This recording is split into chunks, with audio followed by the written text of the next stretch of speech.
Jaksa menuntut 5 mahasiswa Semarang terdakwa kasus aksi May Day Semarang dengan hukuman 3 bulan penjara. Tuntutan itu dibacakan Jaksa Penuntut Umum saat persidangan di Pengadilan Negeri Semarang, Rabu, 1 Oktober 2025. Jaksa Supinto Priyono mengungkap, kelima terdakwa terbukti melakukan perlawanan terhadap petugas kepolisian sehingga dituntut pasal 216 ayat 1 junto pasal 55 ayat 1 KUHP. Namun, kuasa hukum para mahasiswa Kahar Mualamsyah mengaku, keberatan atas tuntutan jaksa terhadap para mahasiswa. Ia berencana bakal mengajukan pledoi atau nota pembelaan. Oke, baik. Jadi kami tetap menganggap bahwa tuntutan ini terlalu berat untuk para terdakwa karena pada dasarnya ketika terjadi peristiwa demonstrasi pada tanggal 1 Mei, nah itu suaranya yang dimaksud dengan jaksa apakah itu petugas atau pejabat yang berwenang itu petugas polisi yang menggunakan pengeras suara kecil, kalau kita bisa menyebutnya megafon itu untuk menghimbau para demonstran agar tidak rusuh dan seterusnya, itu tidak terdengar gitu. Jadi kalau kemudian menganggap bahwa itu adalah perlawanan atau menentang dari perintah petugas dan seterusnya, itu tidak bisa dibenarkan juga karena pada waktu itu suaranya tidak terdengar karena terjadi hiruk pikuk dan seterusnya, karena sebelumnya juga terjadi demonstrasi dari para buruh yang kemudian sudah terjadi agak panas dan seterusnya. Jadi saya kira kalau kemudian menggunakan pasal itu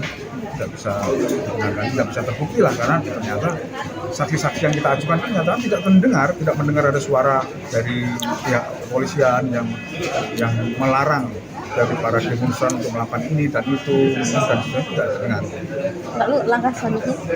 Langkah selanjutnya kita akan mengajukan atau pledoi, di mana bahwa kita akan menyatakan bahwa ini terlalu berat hukumannya karena dari awal kita memang menggunakan premis bahwa mereka ini tidak bersalah. Mereka tidak terbukti merusak, tidak terbukti menganiaya dan seterusnya. Nah, karena ada 3 pasal yang didakwakan, yang pertama dan kedua tidak terbukti, maka pasal ketiga inilah yang pasal yang menurut kita itu pasal yang tidak jelas ya, pasal yang sumir, karena yang dimaksud melawan petugas itu bagaimana? Apakah petugasnya itu dilawan secara fisik atau secara apa, itu tidak disebutkan. Tindakan mereka itu tidak disebutkan di dalam dakwaan dan tuntutan. Pikirnya tim hukum apakah akan meminta mereka dilepaskan, lepas. Jadi bahwa mereka memang terbukti melakukan demonstrasi pada saat itu, unjuk rasa pada saat itu, aksi, tetapi tidak terbukti mereka melakukan tindak pidana. Onselah gitu ya? Onselah, kita bertanya onselah. Pasal terkait perusakan dan kemudian penganiayaan. Jadi tidak terbukti kan, karena kita sudah mengajukan saksi-saksi dan keterangan ahli, akhirnya itu tidak terbukti dan kemudian jaksa menggunakan pasal terakhir itu ya, melawan petugas itu ya, melawan petugas yang menang. Oke. Berarti nanti harapannya